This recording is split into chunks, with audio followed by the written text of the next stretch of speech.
You're not allowed to wear hats anymore, Michael. Hey, Cappy was a friend. A gentleman He and a friend. You leave he him. took over your body and he tried to assimilate me out of Invasion of the Body Snatchers. Hey, it was for the good of mankind. No, it was not. Everything was wearing a cap. The fridge was wearing a cap. The table was wearing a cap. The shower head was wearing a cap. Your somehow every little needle I've seen nearby was wearing a cap. I don't You're like not needles. I even. had to get rid of them somehow.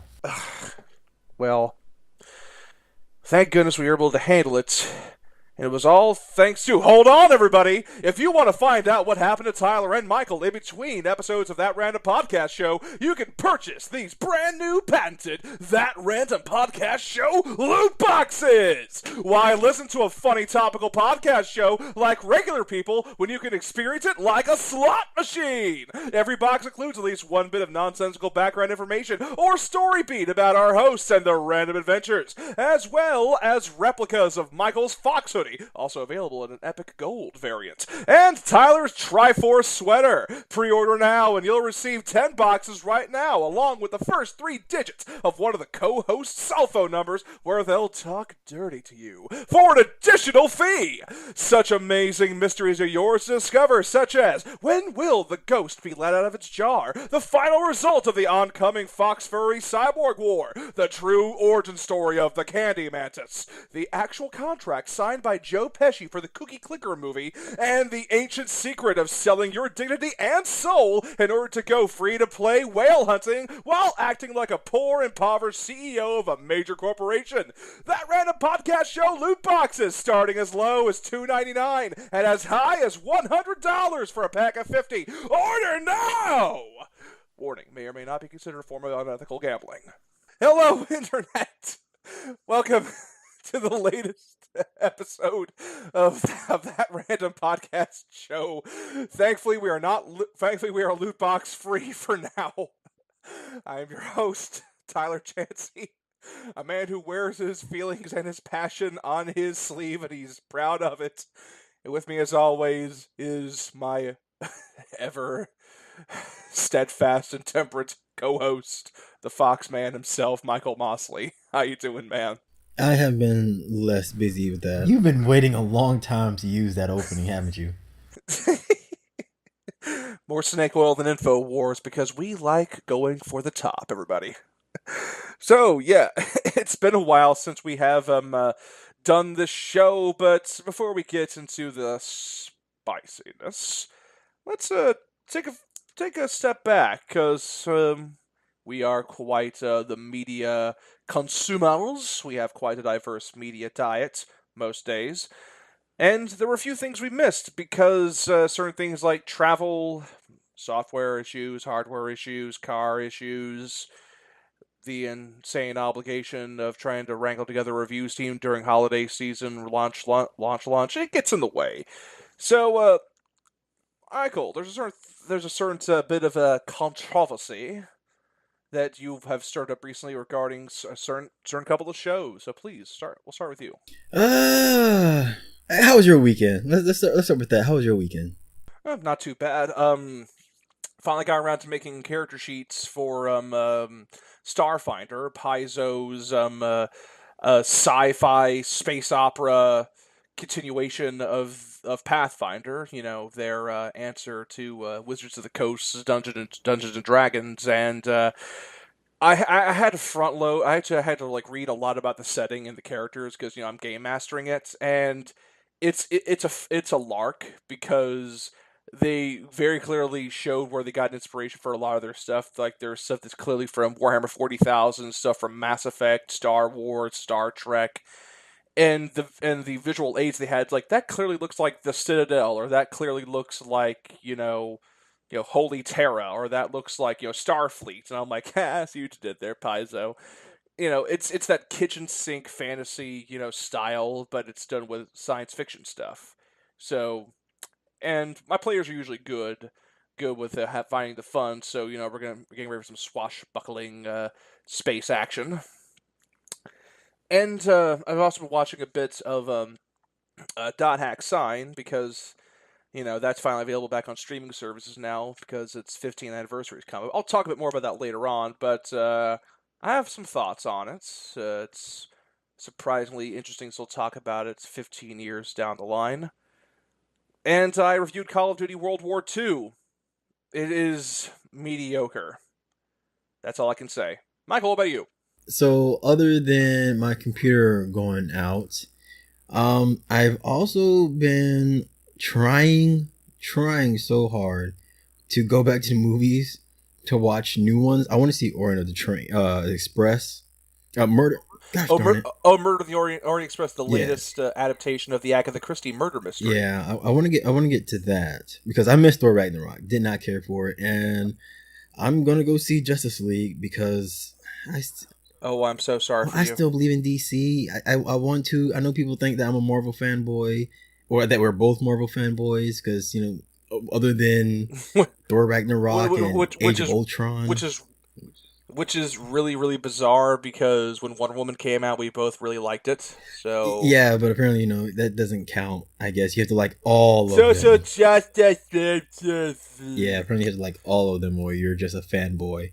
But yeah, I'm hoping Uh, this is good. Although some of the stuff I've heard already about certain things that they do in this movie that makes no sense or very little sense, I was like, ugh.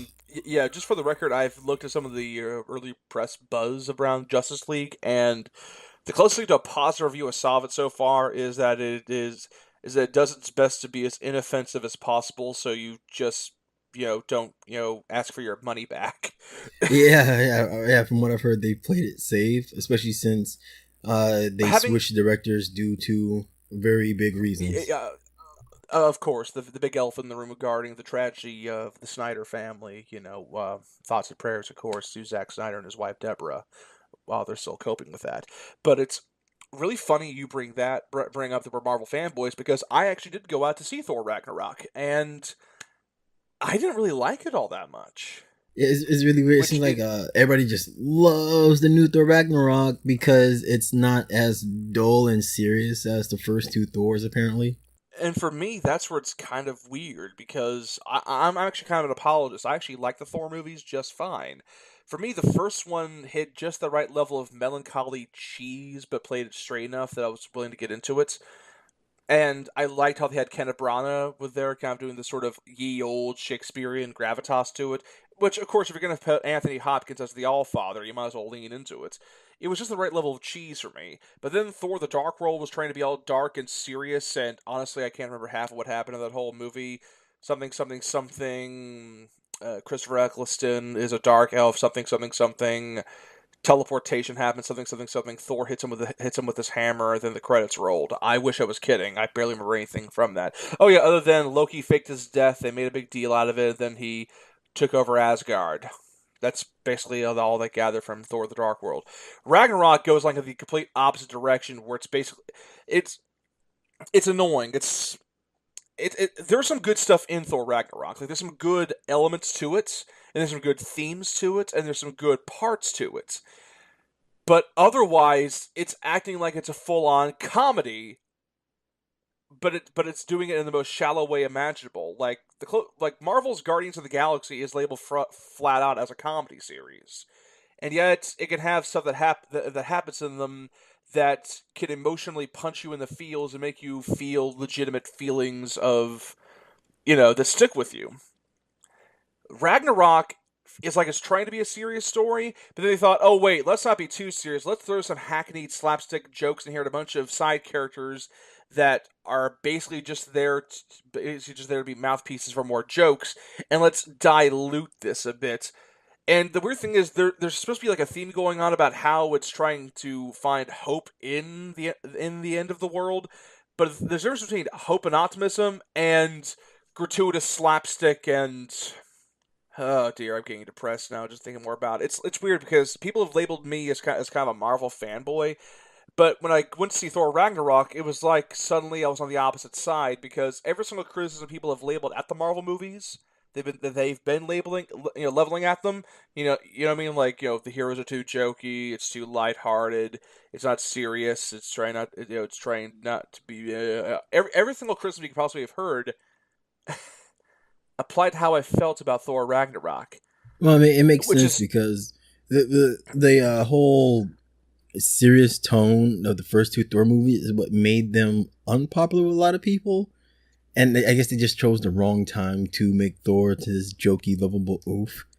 and Well, they that's started really that with the Avengers movies. He started becoming a lot more lighthearted.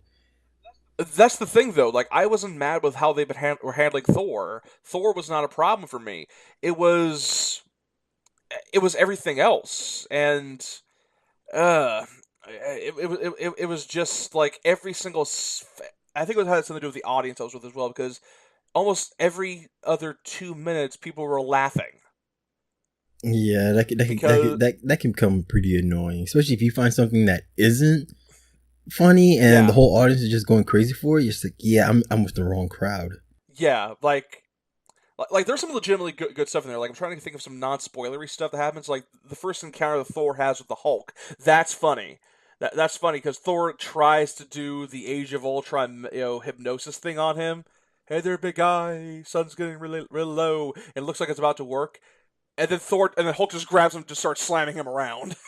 Okay, well that sounds okay. So actually, before It, you go on about that, was the dynamic between Thor and Hulk at least as good as they try to make it out to be? in the two scenes that they actually have Hulk and Thor interacting with one another, it's good. For me, I wanted more. That's my problem. There's the good stuff that's in that movie. I wish there was more of it. If they just cut like maybe the 5 or 6 or 7 or 8 or 9 or 10 or 12 jokes that didn't land, and just let scenes breathe a bit more, and just had a bit more some more character beats here and there, I would have found it to be a much better movie.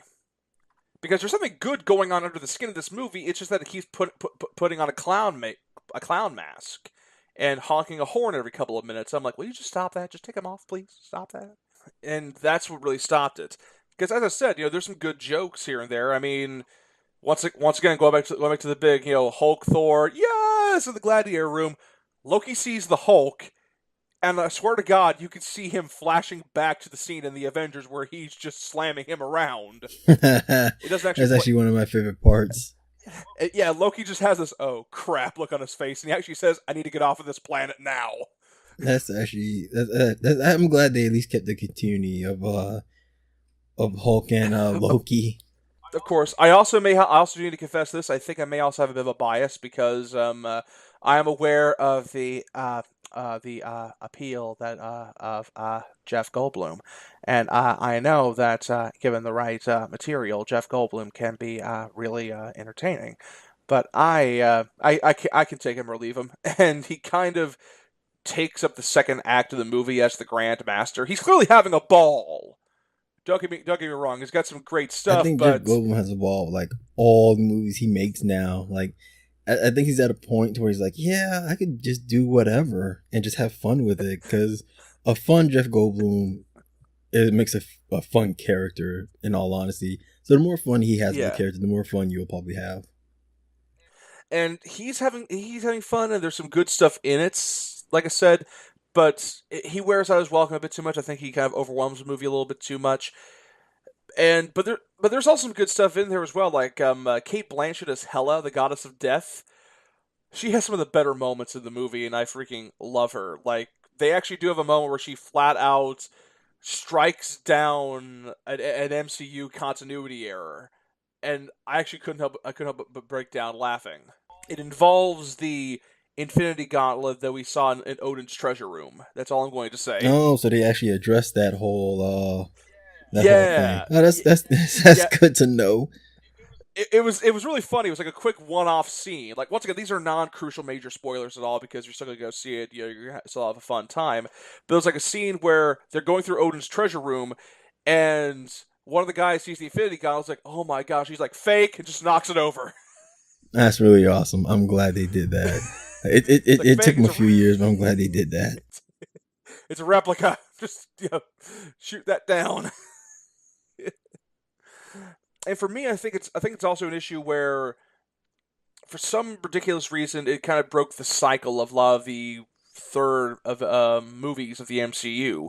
Like Iron Man 3, Tony Stark was dealing with anxiety attacks and PTSD after the events of the first Avengers, and he was, trying to work through that while still being himself. They tell some good jokes here and there. The third Captain America was Civil War and all the world changing stuff that happened with that, ending with him coming to blows against Tony Stark and him losing everybody he cares about in more ways than one. So that was a much more downer ending on his part. Thor Ragnarok is supposed to be about the end of the world, and I kept seeing them blast "Immigrant Song" while jokes are happening left and right. And hey, look, Mark Ruffalo gets to actually act out being the Hulk, and a lot of the good stuff feels like it's being put through the quote unquote obligatory Marvel Cinematic Universe comedy ringer, which is weird because that style never really bothered me before when it came to Ant-Man or Doctor Strange, but here it actively worked against the movie, in my opinion.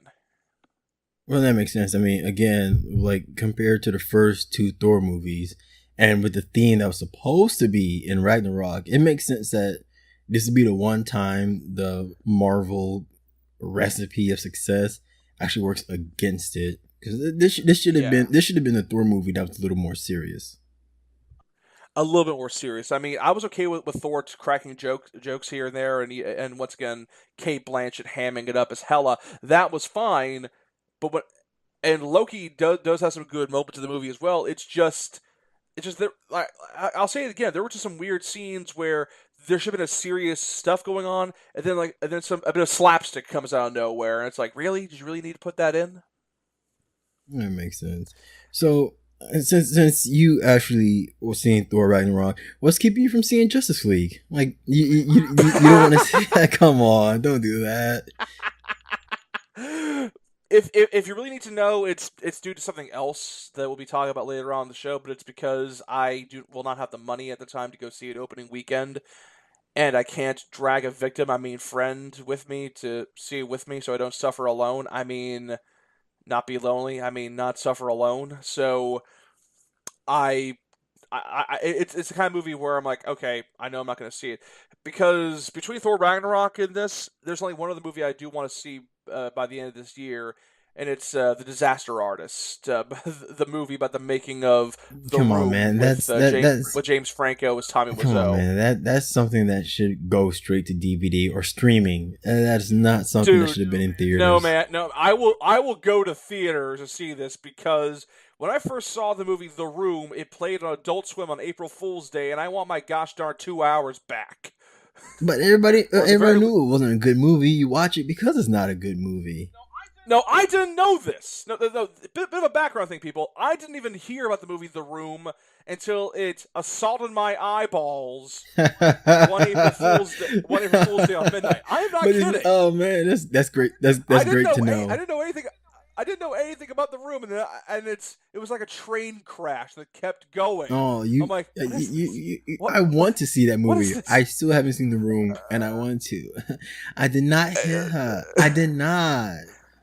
I did Oh, not hit hi, her. This is Mark. bullshit. Did not hit her. Did Oh, not. hi, Oh, hi, Mark. Mark. You know, I want to see this movie so bad. you know that scene where that's happening. That entire backdrop is green screen for no reason at I know. all. I thought it was like a fake set, and they painted the No, it's background. green I thought they screen. painted the background in. No, that's really expensive CG. Oh, come on, that's not That's a nice. really expensive green screen effect. Oh. Like, you see, this is why I want to see the Disaster Arts because I'm trying to figure out what possessed this man, this Tommy Wiseau, to write, direct, produce, and star in this movie.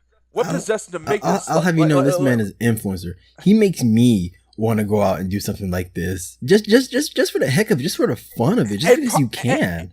and for the inspiration element of it, that's why I want to see because a bit of some heartfelt ambition is always nice to have. But then I found out how he got it done. Apparently Tommy Wiseau, the actual Tommy Wiseau, is a very eccentric, reclusive billionaire. So the movie was made entirely out of his pockets because he basically wanted to, and because he wanted to get the movie made, and everybody kept saying no, no, no, no, no. This is dumb. He's like, all right, I'll make a movie myself. I'll show you all, and it flopped so spectacularly it became the stuff of legend that it is now.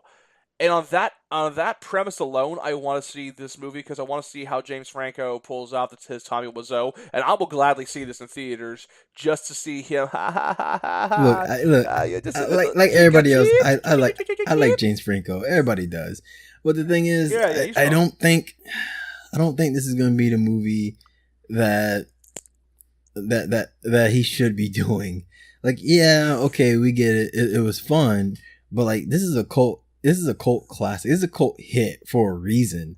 Like, you do realize it's actually a passion project by Franco, right? He's been wanting to make this movie I know for he years. wants to do this, but I'm sorry, it shouldn't be done. Franco, don't do this, man. Please don't do this.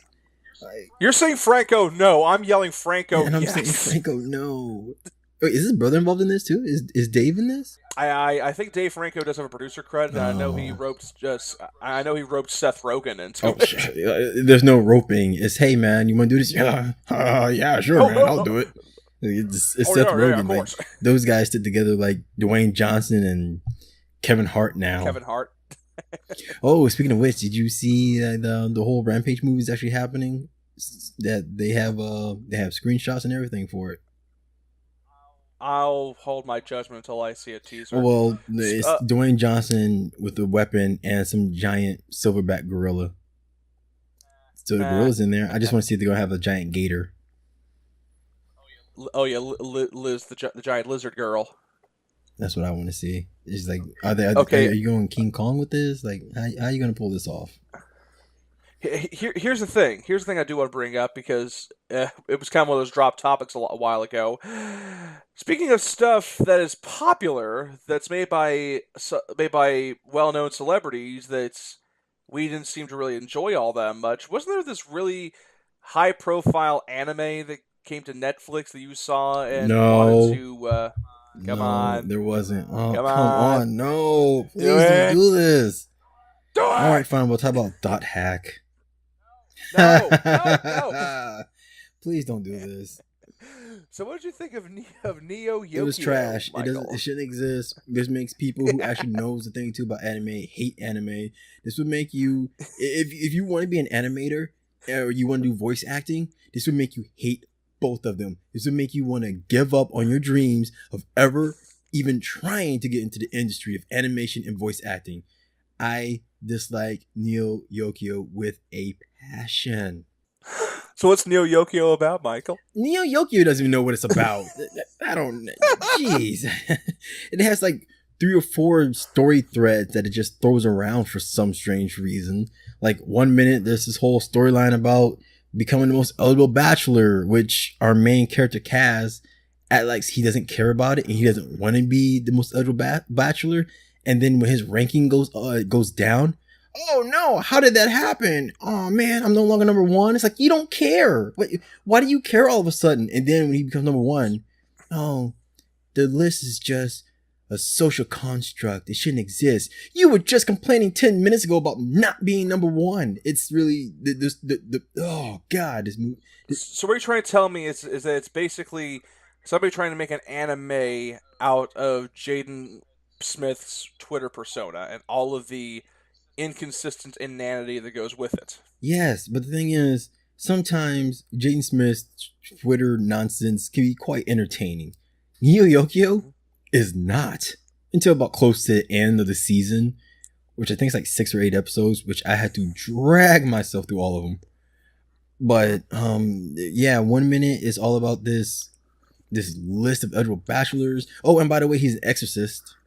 Because we're gonna have some action and some energy blasts and some Zwee fighting in there. Why yeah, and not? they drop that so hard. They don't even revisit it. They bring up all this stuff that sounds like it should be lore, like his aunt owning a business of exorcism. They even in the beginning they explain why there's exorcists and how they fit into this society, but they don't go anywhere with it. It's just there to be like, yeah, this is why he has superpowers. Just accept it. Okay. It sounds like an utterly unfocused grab bag of nonsense they just threw together. Man, they wrote down themes and then took a blow dart and just shot it, and it missed every theme that they had for it. It's like, oh, I guess we're doing them all. All right, I guess we're just We're doing all of them. and it's awful. I did also see some trailers for the show with some of the voice actors they have. They had some high profile They got names freaking on this Jude Law in show, there. and they all sound bored, like they're just reading their For Jude lines. Law, it makes sense why he sounds bored, at least because he's playing a robot that's not really supposed to have emotions. But yeah. Oh, You and I both know that's not an I excuse. know, but I at least accept that one. Jude Law's butler robot mech thing was actually kind of cool, and like they even had a cool twist with the butler. And I was like, okay, that's kind of cool. Oh, that's it. You're not gonna do anything with that. It's just that one cool twist, and that's it. Okay, sure. Let's move on. So let's move on briefly, I think, to the backlash because I think I mentioned this before. We kind of got accosted by some super fans of Neo Look, Yokio. they're all over the place. Okay, especially on Twitter. Yeah. There are people who pretend like this is the greatest thing they've ever seen. It's like, oh, you just don't get it. You just don't understand. It's like, no, it's bad. It's badly animated. So the re- It's badly told. The story so pacing is so what you're horrible. trying to tell me is you're trying to tell me is these guys are either trolls or people with terrible taste or both. I think there's a middle ground to where these people legitimately think is a good show, and anything when it comes to anything entertainment is subjective. Just because we don't like something doesn't mean nobody else can like it. But these people But come up with but but they but, come up with but in this excuses. case, they're wrong and you're right. Got it. No, I just think it's a horrible piece of junk, and if you really do like anime, this would make you mad, and if you want to get into animation, this would make you want to quit. But it's just some people honestly think like it's done like that on purpose because it's a deeper meaning. Because it's trying to be satirical or Yeah, it's something. like, well, if that's true, That's not how satire works. Moving yeah, on. if that's true, then the show fails at being satire. Congratulations, you still prove it's a crappy show. Satire has a point. Yeah, and I thought not for the show, I thought the point was eligible bachelors and how we put certain people on pedestals. And I thought, okay, if that's what you're going for, yeah, let's go with the social About commentary. also I'm an extra, and we have robots. So when there's which dragons which and which which stuff, which I and was cool with because like okay, this keeps things interesting and it's not just modern day melancholy nonsense. It's like no, this is actually futuristic, but but dear, we're beating it. I feel like we're beating a dead horse here. yeah, this whole show is just oh god. If there's a second season, I will drag myself through it again. But I really hope there's a second season. I hope this show just dies off. But hey, we got a couple of memes out of it. Yay. Yeah, I was wondering where the heck all those Toblerone memes are coming from. Yeah. Like, what's the deal with the Toblerone? I actually have to ask now. What the hell's with the deal with the Toblerone? Okay, so this show puts product placement. This show puts EA's product placement to shame. We'll get to it at Oh the end. no! Stay I'm not tuned. talking about that. I'm talking. We'll get to it at the end. Go back to the No. That's what Toblerone. I'm talking about. This. It's all relevant. It puts EA's product placement in their games to shame because out of nowhere they would just spout out luxury items like I'm not gonna say Toblerones is a luxury item, Oh no, it's but not. they come up with Louis Vuitton, all these different perfumes and these different suits and shoes. I'm talking about real world name brand luxury Name items. brands. And the Toblerone happened because Cass brought it to a friend to make her feel better about something, and then took it away. It was like, you don't deserve this big Toblerone. And yeah, That is terrible. yeah, it's awful. And the show is like that, where they try to protect a friend or something, and they're like, "Oh yeah, we have this Louis Vuitton bag. Oh, what bag is that? It's Louis Vuitton. Good choice. Thanks." Like, what is going on? What is?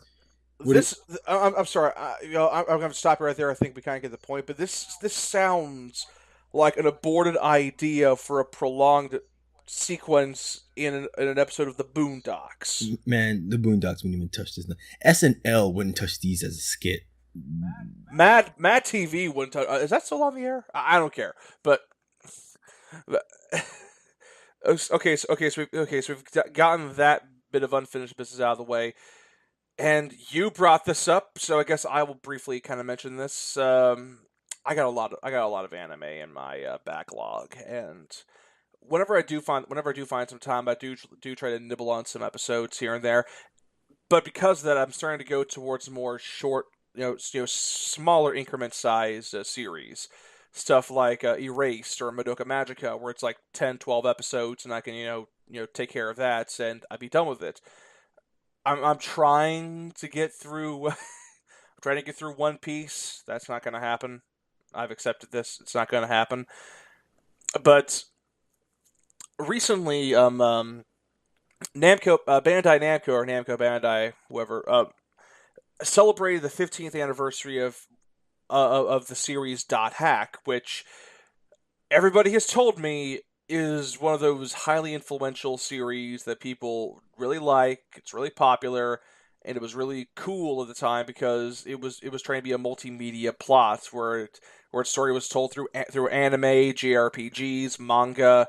It was basically the experiment of doing a multimedia storytelling thing, and people really loved it back when it came out in 2002. But I was an angry little boy back in 2002, and I didn't want to deal with all that because I was hopped up on, Dragon Ball, Yu Yu Hakusho, Rurouni Kenshin, all that sort of stuff. Didn't bother with it, and and then I found out the DVDs are like difficult to come by, and the JRPGs are like collector's items. So, there was no way in hell for me to watch that. But then I found out the series Dot Hack Sign, which was the start, the beginning, came out on Crunchyroll and Funimation now, along with I think another series, but that I'll get to that when I get to that. And I found it's a 26 episode series. So Michael, what have you heard anything about Dot Hack? Oh, dude, I used to watch Dank when I was a teenager, and it was like one of the coolest things ever. And then I got sick of it because it started dragging on. Are you pulling my leg? No, really, I used to love Dot Hack. Like, I really got into it was at a time where like I was really into like the whole cyber thing with everybody, and Mm-hmm. and Yeah, Dot that was a yeah, big and thing. Dot Hack was one of those cool things like, oh, you're part of this virtual world and stuff, and I thought it was really cool, but it kept dragging on. And when they started changing things about the show, that's when I stopped watching, and I can't remember what they changed, to be honest. The thing is that I've watched it. I think I'm like episode 21 right now as of this recording, and it's really strange because a lot of the stuff they talk about when it comes to gaming community, reality, and the like, some of it's aged well, some of it really hasn't. I think mostly because they couldn't have predicted the boost of social media and the blending of online identity and real identity that is much more fluid now in 2017 compared to what it was in 2002. But I'm actually kind of digging the show. Like at first, for me, the first couple of episodes were like, okay, okay, can we pick this up, please? And then like episode 7, it started picking up, and I'm like, oh gosh, wow, okay, okay, you have my attention now, and now it's finally hitting the ground running, and it's keeping my attention. And I doubt that the 12-year-old me would have really gone into it too much at the time because most of it's dialogue, most of it is just wide shots, and I really wasn't as immersed in MMO gamer culture, so it would have just seemed really, really weird to have these people in these fantastic outfits in these big fantasy worlds just talking about life instead of going around fighting monsters and getting treasure. So I'm like, what? I don't Yeah, get it. Dot Hack has always been one of those slow burn kind of animes, and I think that's one But reason why I liked it is because it's a good slow no, burn. no, no. Like it's a Yeah, mystery yeah, it is, story. and you get to know the characters a lot more than a lot of animes will Oh let yeah. you get used to. Which I think is why I didn't care for the newer ones because they got rid of the characters I liked. Well, that's the bigger thing for me. Like I've mentioned this before, that anime does like its dialogue, and they do like to keep things animation minimum, and which is why the more high end anime blow a lot of money on animation quality because they want to do a lot of action sequences in order to keep you entertained. But this show kept it much more low end. And for me, that was a smart call because I really like these characters. Like every single time I thought I found a character I didn't like, another episode came around, I learned more about them, and I'm like, crap, I actually understand them now. I can't just hate them on principle. I mean, I could, but I'd be a dick about it. like Mimiru, like Mimiru, Bear. I love the hell out of Bear.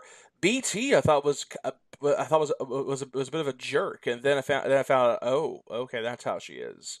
That makes a bit more Yeah, sense. the thing is, the show really makes you want to pay attention, or it should make you want to pay attention to characters, because everybody's backstory usually comes around, and you find out, Yeah. oh, okay, so this person's this way, or they had to do that, and I don't hmm know if the newer ones kept with that trend. I I know for a fact that they've re-released the Dot Hack GU PS2 games on PS4, and I know they also have the sequel anime Dot Hack Roots on Crunchyroll.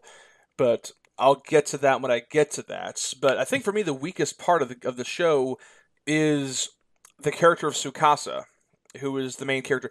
For those of you who have not seen the show somehow, it's basically an isekai setup. You know, a person gets trapped in a fantasy world, but the twist is that it's set in the world of a virtual MMO called The World, and the main character Tsukasa has somehow trapped inside this virtual world. Except it's not virtual to him. It's real. He feels everything, senses everything, and he's trapped and he can't log out. Everything else is still business as usual, and it's a big old mystery story as to how this happened to him, why it happened to him, and it brings up intrigue about the creation of the worlds, possible, explanations as to what could have happened. And it's a big old boil of intrigue and mystery and insight about that. And for me, Sukasa hasn't aged all that well. I mentioned before the series started came out around 2002, and he had a very serious case of early 2000s emo syndrome, as I like to call it, where the character is very clearly emotionally distanced due to some grand trauma or some grand horrific event that happened to him, but they drag it out because it's lingering on the intrigue of, oh, what happened to this person? I want to hold on to him. He is so nice, he's so moody. And I'm like, I don't. It's probably because I don't have the patience as much as I used to anymore. But it's a character trope that I'm not exactly uh, it doesn't work on me as much anymore. But even that slowly eroded over time because of what was going on in the series. So it's a nitpick, but it's slowly being worked out. So, no, Hello. I'm saying, so are you wait? Did they have it like with Dragon Ball Kai and just like have it one big continuous one, or do they also do like fillers and stuff?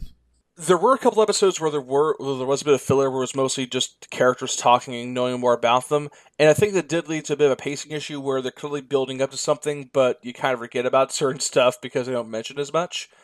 And this show does use a gratuitous amount of flashbacks when it comes to the later episodes to make sure you're caught up. But I think that's more of an issue of syndication at the time because binge media wasn't a big thing at the time. As I said, it clearly shows its age in a lot of spots, but I'm willing to look past a lot of it. Also, I'm not gonna say it right now. The definition of the streaming quality of the video isn't all that good. It's clear they basically just took the original 480p standard definition DVD quality of the show and basically just put that up as is. It looks kind of grainy on a big screen TV. It looks kind of wavy whenever they do tracking shots. And I've actually had like a few episodes where the quality actually like glitches out, like the DVD rip was of a poor quality or something. So I'm willing to accept that as product of its time, but it's still a noticeable problem. So they just re-released the actual file. They didn't actually go back and like, And yeah, touch it touch up, it up, yeah. and it's kind of weird because a lot of anime shows are doing that, especially when it comes to like Blu-ray and streaming. They just go ahead and they touch up colors and animations. That's actually what I was thinking. I was hoping, okay, didn't they? When they just use the Blu-ray quality, I'm like, oh, they haven't released it on Blu-ray yet. They're probably working on it. And part of me wants to be okay with it because it does kind of add to it in some respect, but that's just me being a snob. But that's basically been my anime media diet. It's been in between me working my way through Dragon Ball Super and waiting outside, you know waiting for the next arc of JoJo's Bizarre Adventure to start, like a poor orphan boy. Please, Nobody, wait, oh, jeez. All right, well, Mr. JoJo, have you, please, please, please, Araki-sama, make more JoJo. Have you been watching Dragon Ball Super? I have, but I think our comment on that show will have to wait for a while because we've put it off for a while.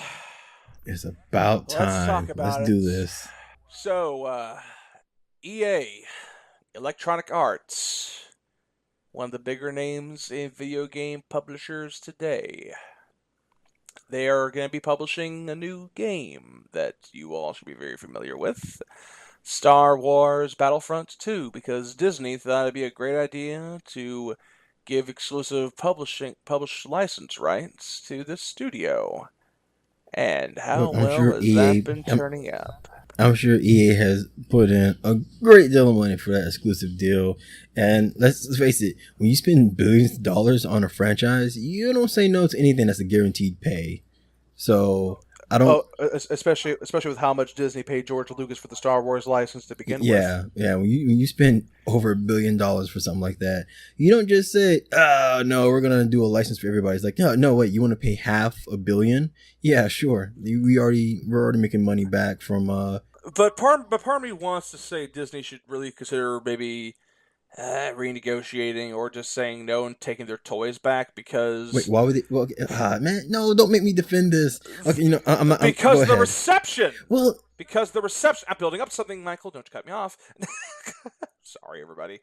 Because the reception of Star Wars Battlefront 2, developed by the very lovely and talented people over at Dice, has been getting the greatest level of violent vitriol backlash I have seen from any game this year. And let me tell you right now, ladies and gentlemen, a lot of it is justified. Michael, I'm going to take the floor for a minute and tell you because I've been digging when it comes to just how badly this has gotten. please, by all And I means, want to go ahead. lay out I want to lay out the groundwork for how we came here. You know, feel free to play Teenage Wasteland over this if that makes you feel any better.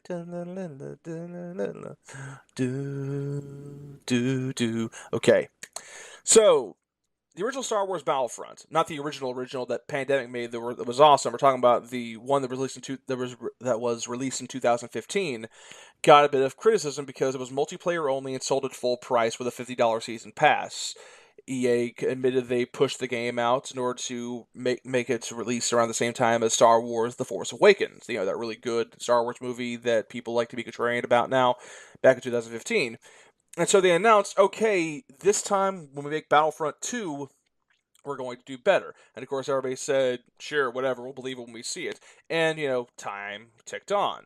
Then they announced the plan was for Star Wars Battlefront 2. They first said, okay, we're actually going to have a single player campaign this time around, and it's going to be treated as official canon. Like it's going to be part of the new Star Wars mythos with new characters and new conflict set after episode 6. So the fanboys, myself included, are like, ooh, I'm excited. Then they said, oh yeah, also the multiplayer and everything, we're going to take from all eras this time, not just the original trilogy like the last game. We're going to do the prequels. We're going to do the original trilogy. We're going to do the new stuff from The Force Awakens, Rogue One, and The Last Jedi. We're going to have more hero characters. We're going to have more vehicles. We're going to have more maps. We're going to have more modes. Also, we're not going to have a $50 season pass. We're going to make all future DLC content free because we want to retain our player base. And everybody was like, yes, yes, please, more, yes. And of course, the cynical people in the background are going, wait a minute, what's the catch? And then it was revealed when it came to their public beta, which happened earlier this year, what the catch was. Microtransactions. Yep. They had to be that the multiplayer for the game would revolve around loot boxes. Those deliciously controversial loot boxes. And the idea behind it is that you would grind up and get credits, which you'd use to pay, buy loot boxes, which would randomly give you better weapons, experience boosts, or special equipable items called star cards that would give you boosts to whatever class of character you have. Now, people thought in theory, okay, that's fine, I guess. Call of Duty does a similar system with their recent games, that's perfectly fine, as long as they do it right. And then the beta hit. The beta hits, I was a part of it, and for the record, my first impressions, I thought the beta was fantastic. I thought the gameplay at a fundamental level was a massive update, a massive improvement. And then I found out that the beta was hilariously unbalanced in terms of loot boxes. Because the star cards you could give you boosts like every time you kill somebody, you regain all of your health back. Or every single time you activate a super ability, you're invulnerable. Or every time you sneeze in the general direction, 5 people spontaneously combust. I'm exaggerating the last one. But it was blatant. It was very blatant, random RNG pay to win. And people were very vocal about this to the point where EA said, okay, we're changing this system.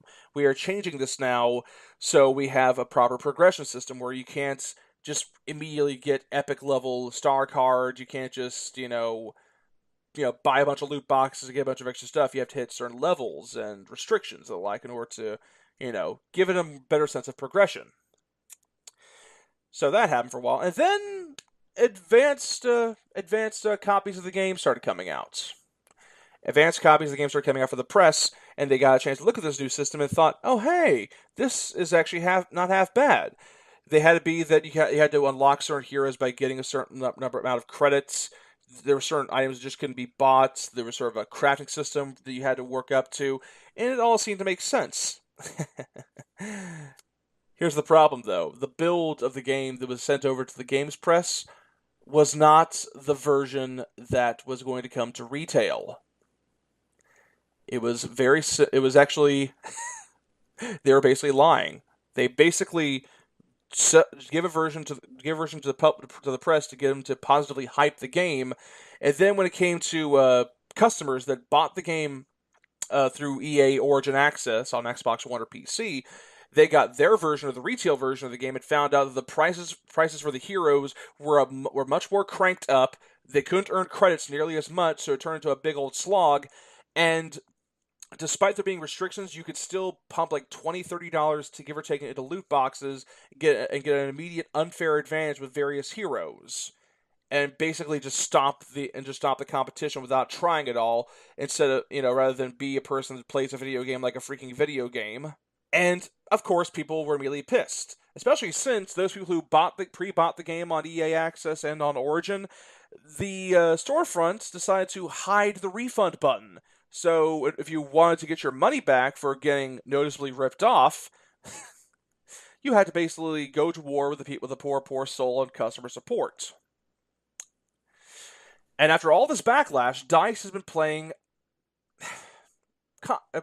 damage control, where they're saying, okay, we're going to tweak the cost of the heroes a bit more, and we're going to, quote unquote, make it easier to get credits. Like, we're going to have a mode where you can earn credits by playing offline, and you can earn credits by finishing the single-player campaign. Except that you can't just earn credits offline because there's a cooldown timer, because apparently they weren't told this wasn't a mobile game. This was a $60 full-price AAA game on consoles and PCs. Cooldown timers, for heaven's sake. And they even changed how many credits you unlock by finishing the campaign to make the changes of costs basically negligible. Like, here's how bad it got. In order for you to get the privilege to play as Luke Skywalker or Darth Vader during a match, like just being able to unlock them, it would cost you 60,000 credits. And some smart cookies on Reddit, as part the origin of this outrage, calculated that based on your luck, that would mean you have to blow north of $260 on loot boxes to even remotely get as many credits as it would be needed to do that. And I'm talking about just buying quote unquote crystals, which are the premium currency, to try to get these characters. Basically, to summarize all of this, every conceivable business decision you could possibly make to piss off your customers and make them feel like they're walking wallets on legs, you basically did here. Was done here. Hundreds of dollars for the possible chance of getting major characters in an online system where it clearly pays off to be a buyer rather than a player, and the studio wants, and the studio is trying desperately to change that and say, "Don't worry, we're going to make it better now." Basically, gaslighting the community into accepting whatever they make being even remotely better than this as good instead of less terrible. And it's made me really angry because, for the sake of review at thegamefanatics.com, I'm going to have to step into this swamp of utter terribleness and give my opinion as divorced from all these wretched findings as I possibly can. But Michael, you are not beholden to this. Tell me, you've been playing Battlefront 2. Yeah, man, don't make me defend this. Please don't make me defend this. Actually, there's no defending this. I can't even play devil advocates with this one. This is getting ridiculous. It's out of hand. The point that you can't play arcade without a cooldown. I don't know. Like, this is pay to win. I know people love saying that anytime a loot box is involved, but this isn't at all. Yeah, but this is legitimately pay to win. You buy those cards, and in fact, you can craft the cards that you want, which is kind of cool because they have low cost craft. But the point that is so bad that there's a daily login loot box. This is not a full price game. This is a free to play loot box system. Daily logins, cooldowns. These loot boxes are getting out of hand. It's so bad that it's even in other EA games that we'll probably talk about another date. I don't if we even feel like doing it. And the worst part is Battlefront 2 is far better than Battlefront 1. It's legit. It's actually kind of a fun game. It's still kind of trash to me. It didn't need this. It absolutely did not. Like, this is being hampered by these loot boxes, which it could have had the loot box system in there. Maybe it could have been like more like Overwatch. You start off with just a plain trooper, and as you advance, you get new colorizations for your trooper. I don't know. I mean, it's the class base actually works this time around, and the point that everybody has their own certain type of weapons, that's fine. Like, they even made playing an officer fun somehow. Like no matter who you pick, everybody has a role that can turn the title battle. But the point that two characters that everybody wants to play, Vader and Luke, are locked behind ridiculous milestones. A paywall. And it says you can. It's a paywall. Yeah, they say you can unlock them through a milestone, but it's never clear how you unlock them. How do I unlock General Leia?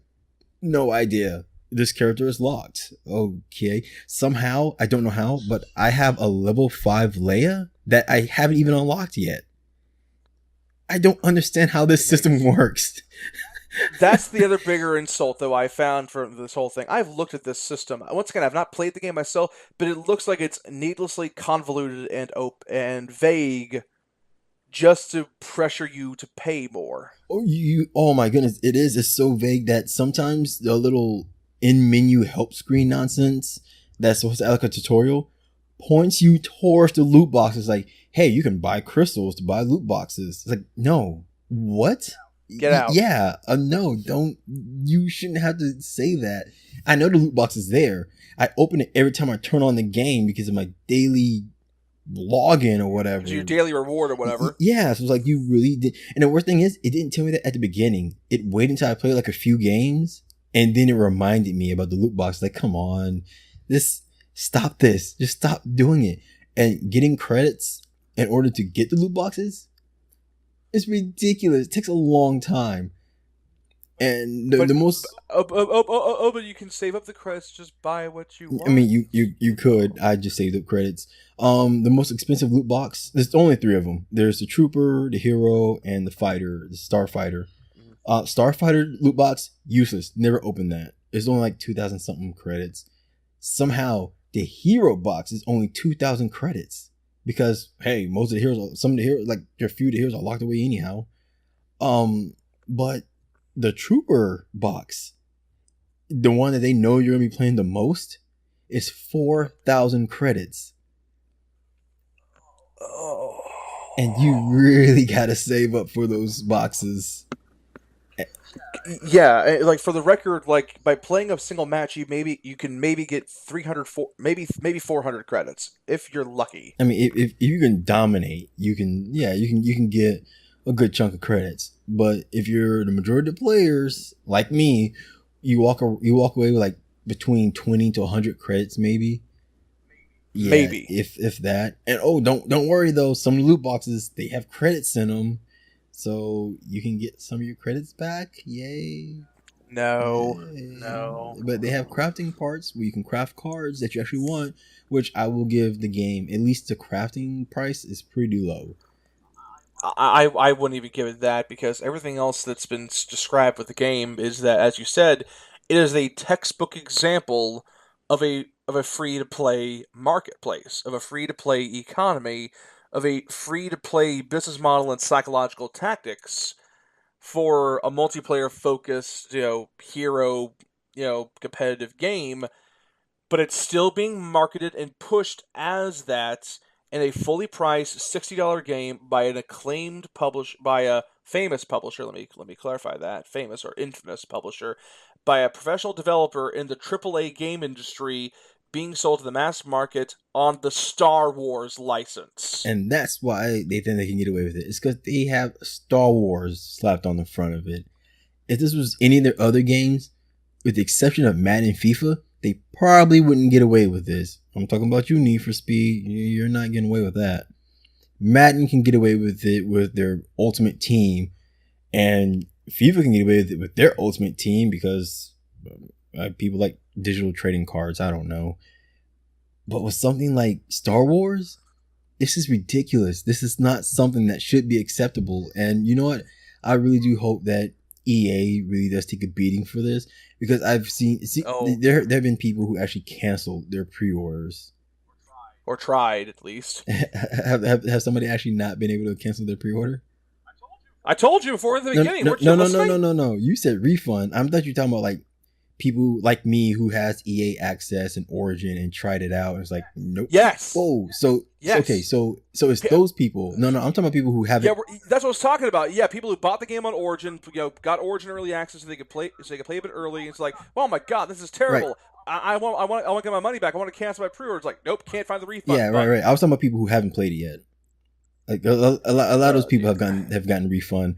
The ones who played it, yeah. EA has this very arbitrary rule where like if you start playing, they kind of don't want to give you a refund anyway. So the only way you're gonna get a refund is if you don't play your game. But There yeah. is, that is something else I want to mention because there is an element of the game that you have played that nobody else that I really can't get a full extension of because they mentioned this is supposed to be a single player campaign in this game now. How much of it have you played, and can you give us a bit of your first impressions? Okay, so EA Access slash Origin only allows you to play a very tiny piece of the single player. They know what you're there for. They know you can probably finish the single player within those 10 hours they give you. That game, the single player so far is terrible. It's just lame. It's boring. This new Inferno Squad is so by the numbers ridiculous. You have one agent who follows orders, no questions asked. You have another one who's a sniper who you barely see because he's a sniper. And then you play Ida, whatever the hell her name. Yeah, Ida, you yeah. play her, and she sounds like when she begins, she's like this rough, tough soldier who's all for the empire, but she says things that other characters like that sounds like treason, but they let it go because it's her. I guess it's Because she has an arc, she's going to have second I, thoughts. Stay I mean tuned. that's my Yeah. prediction. But the game, the e access that I have, they only let you play the first three missions. The prologue. And this campaign is maybe 4 or 5 hours long, given certain people's assessments. So Yeah, and maybe, and not to mention, I finished those three missions and still had over 9 hours left of my trial. so this was basically quote unquote the first hour or so of the Yeah, campaign. I just blew right. So about a Yeah, you could blow fifth. right through them. You blow right through these missions, and I'm just assuming the other missions are going to be just like that. I think there's about 11 or 12 missions. And if they're as Yikes. short as those first three, then yeah. You're basically done.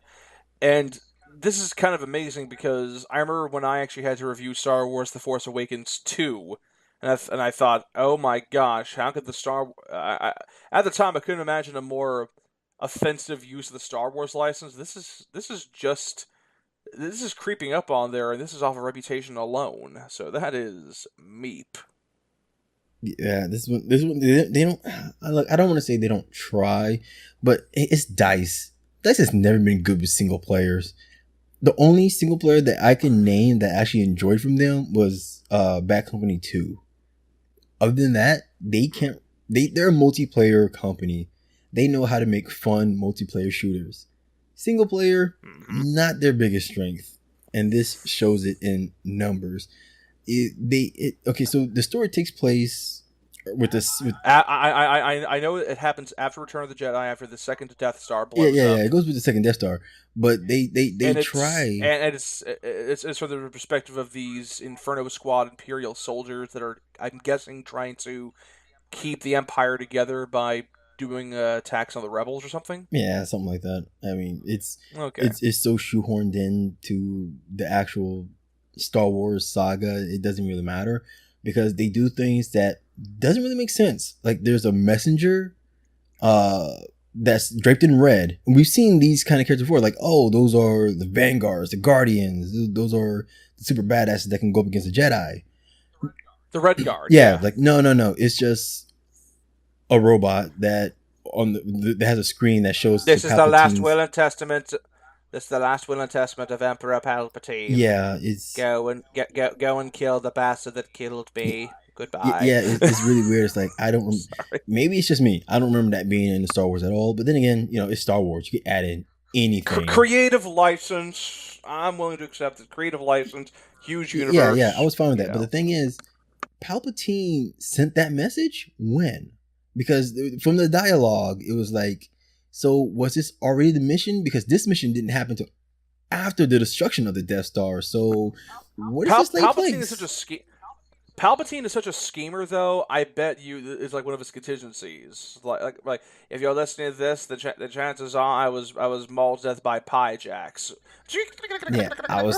If you're listening to this, chances are the Death Star blew up in my face because I sneezed and Force lightning went down the tube. If you're listening I don't to know. this, the Death Star's blown up and my apprentice Darth Vader turned against me. If you're listening to this, the Rebel Alliance somehow discovered our plans and blew to pieces. Here are your directions to.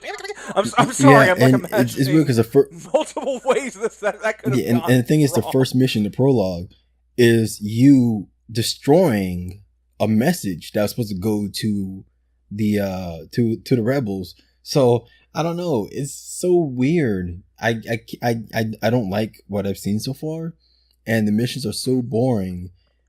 I don't. It's just I don't like Inferno Squad already. Fair enough.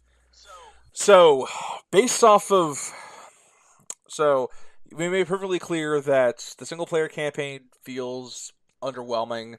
The multiplayer is a hot mess, and everything from the hype, the backlash, the addressing of the backlash, and the crowd control up to release has been an absolute circus. Do you know anybody that's not immersed in games media press as we are that is still going to pick this game up at launch? I don't know anybody who's willing to pick this up, especially after the beta and we've seen all the loot box nonsense. But I'm sure there's still people out there. I've seen people who are pretty high level, like level 15 and whatnot in the game. So somebody's grinding through this. But to be honest, I don't know, man. I honestly don't know. If somebody does pick it up, I want to meet them and speak with them and see how they feel about all this. I'll talk to you on Friday then. You have a different reason. Yours is work purpose. No, I want somebody who's picking this up simply because they think this is going to be fun. I don't mind the loot boxes. I don't mind the changes. I want to talk to that person. I don't mind the loot boxes. This is perfectly fine. It's just cosmetic. No, it's not cosmetic! Oh, you guys are just mad because you're broke. I can take my mommy's credit card and just buy anything I want. Hey, Mom! No, don't tell my mommy! Yeah, like I can only imagine like a bunch of Eric Cartmans. Mom, I want this game. I want these loot boxes. Now, Poopsykins, you can't have my credit card again. I'm still paying off the last three. Yeah, yeah, that's like all I can imagine when it comes to these stupid loot boxes. But how do you how do you go through this? How can anybody simply look at this and say, "I'm okay with the industry going this route"? This like I said before. This is probably the biggest controversy, the biggest blow up I've seen out of this industry in the past year. Just this year alone, and it is draining. I'm not gonna lie. I'm not gonna put on a front. I'm not going to keep calm and carry on. This had me screaming. This had me actively looking at my computer screen while typing something up, and just nonstop. Because when EA actually, is tied down and properly medicated, they can publish some good games, let some good talent, breathe. But this is just terrible. Every single bad decision making, every single anti-consumer action you could possibly take about this, they have pulled off. And this is before even bringing up other things that have influenced it, like the backlash involving Need for Speed Payback using a similar system, or the shuttering of Visceral because of Visceral Games because they couldn't monetize their Star Wars game, whatever the heck that means in this day and age. Or as you mentioned before, Boogie discovering the timer cooldowns in the arcade mode of the game. Everything you can imagine happening with this is just such a screw you. Honestly, the only reason why I know this is not going to be the end of the industry is we've had a fantastic year of games. This back half's been pretty terrible, but EA's statement for doing all this is that they keep saying that single player games aren't successful anymore and will not make money back and will not bring revenue in. This is the future. Deal with it. And yet, this entire year, we have had some of the best, well-made single player focused games this year that have gone not only to be profitable but to make money hand over fist. They've saved studios. Near Automata sold millions of sold I think like 1.4 million copies, something like that. That pulled Platinum Games out of business. They're around because of that. Resident Evil 7 revitalized the Resident Evil franchise, and Capcom came back slowly back from the depths. Persona 5, a fantastic JRPG that's keeping the lights on over at Sega. Super Mario Odyssey and Legend of Zelda Breath of the Wild making money hand over fist for Nintendo, being absolute smash hits for the Switch. Don't forget Cuphead. Cuphead made like a million Yes, copies yes. within a week. Oh A my God, week. yeah. Cuphead is another great example because that developer clearly basically went bankrupt trying to get that art style just right for that game, and it's paid off in spades for them. Yeah, well, It it did can't. help that they had Microsoft backing them, but still, the point is that game got delayed so much that usually in a game like that, people just lose faith in it. But no, Yeah, it was still, and people were like, oh, Xbox have no games. Nobody buys those kind of games on Xbox. I mean, it's also on PC. it's still Yeah, sold. it's on both PC and Xbox. But still, the point Yeah, and it's couch co-op, by the way, another thing that's yeah. dying out, and it's sold a million. It's another thing It's another thing the studios keep saying is dying out because online's where it's at, and it's hanging in there. Yeah, and people love Cuphead. It's not like a one-off thing. Like people are still streaming it, people are still playing it. I mean, people are still calling it Hmm. the Dark Souls, but that's whatever. But yeah, it's Hey. sold a million in a week, and I don't understand. Doesn't EA have like this indie project nonsense that they're doing? But Yeah. Oh yeah. Oh yeah. Watch that get axed soon because it doesn't meet some sort of quota. Oh, don't also forget about another certain major game that came out that everybody's freaking loving. That people are saying it's great. It's a first-person shooter and it's got a single-player campaign and nothing else right now. Wolfenstein 2: The New Colossus. That's doing well. People are loving the hell out of that. what are you trying to say that if you make a fun single player, you don't need multiplayer? I don't believe you. There's plenty of arguments against what EA has been pitching, and they had to do it this year alone. The nominations for the Game Awards 2017 sits right now at Persona 5, Super Mario Odyssey, Zelda Breath of the Wild, Horizon Zero Dawn, and Player Unknown's Battlegrounds. One of those 5 games is online multiplayer focused with streamers making it putting into mega popularity. The rest of them single player focused experiences. I rest my case. And I mean, we can only hope that no other. I mean, Activision EA is going to be the worst with this. That's a given. Oh yeah. So Yeah. let's just hope the rest of the industry doesn't follow suit because it's already bad on mobile games. Sony is still going to publish that new God of War, and they released that expansion pack for Horizon Zero Dawn. So I doubt that's gonna be coming from them anytime soon. Yeah, and I really hope like this isn't the be all that we're going to see more people, because we already know that CD Projekt Red hates this nonsense that's going on right now. They're dedicated to just making good campaign games. Yeah, I mean, they did dabble in that system one point, but it was for the free to play Gwent. Yeah, see, that makes sense. That's Gwent, that's battle cards and all that. That already fits the theme. But like when you just take it out of it's a free to play CCG. Hearthstone made it work. Why the hell not? Right, like with certain games like that, okay, yeah, that makes sense. You buy cards in real life. I mean, you're gonna want to buy digital ones too. You're still playing it, and the thing is, at least when it's online, you're guaranteed to play with other people. Unlike me and my card games, still so lonely. But but yeah, those work. That's fine. EA, if they wanted to make a Star Wars Battlefront card game, okay, that's fine. Release that, put that as part of the game. Why don't you just do that? If you want to make it a free to play element, just put the battle card game as part of the main one. I don't understand why they do this. Well, I mean, okay, I take that back. I do understand. The only way I could even remotely see this even coming close to being positive crowd control is if they just said flat out, either two things should happen for them. Either A, they strip out the loot boxes entirely. I know this is very pie in the sky. Rip out the loot boxes entirely, go to a traditional progression system, and just do a season pass. I'm being serious on this. They do a season pass like before. People buy it. They release the maps. They bundle the maps and stuff they're going to do predetermined, and they just keep that as it is. Wouldn't it be great if this was just some? Because I was going to say. No, go ahead. Hear me out. Because theoretically, for the more compulsive or gambling prone players, they would actually save money. Once again, north of $200 to maybe get a chance to play as Luke Skywalker instead of maybe $50 to get maps and heroes and stuff. And you can just play the game normally, just get Luke and Darth Vader. Or a more possible reasonable thing, they keep the system as it is in its entirety, but they just rip the Band-Aid off and make Battlefront 2 free to play.